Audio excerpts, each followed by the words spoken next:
There are three general categories of noise control in the NICU. The first of those is the building noise. If you're building a new NICU, you've got to get this right, because once it's built, you're kind of stuck with what you've got. And if you're living in an existing unit, you really are stuck with what you've got. So this incorporates items such as the heating, ventilation, air conditioning system, HVAC. That can be designed in such a way that it's pretty quiet. Often it's designed in a way that's fairly noisy. In most existing units, that's the case, and not too much you can do about that. So the finishes are another example of that. If you have a hard ceiling versus an acoustical ceiling, that'll make a difference of several decibels. We're in an area here with carpet. If you're rolling heavy equipment down corridors that are hard flooring, vinyl or some other hard type of flooring, it's going to be much noisier. The second component is equipment noise.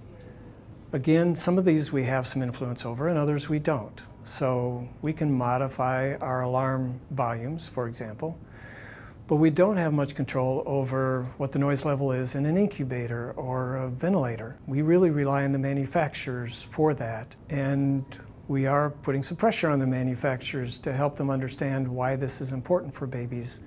The third component is the human noise, and some of that is undesirable, but I think a large part of it really is a good thing. For example, there were times when we were doing noise level monitoring in our unit where the loudest sound that we heard was nurses laughing as they were having a good time when their change of shift report was over before they went off to take care of their babies. And I've never thought, boy, we got to get rid of that. Even though it was the loudest noise in our unit that particular day, if that was the sound of people laughing, I think that's a positive thing for babies. We don't want to have people all hush-hush at a time when babies need to hear human voices and human sounds. We have this fun program of giving parents books and encouraging them to read to their babies, and the parents have embraced it very readily. We don't have any particular noise management protocols because I really feel strongly if you get the design right, you won't need them. Our old unit, it wasn't terribly noisy, but it was in the high 50s for our average decibel level. In our new unit now, the rooms are in the 40s. Some of them even get into the 30s at time for our ambient sound.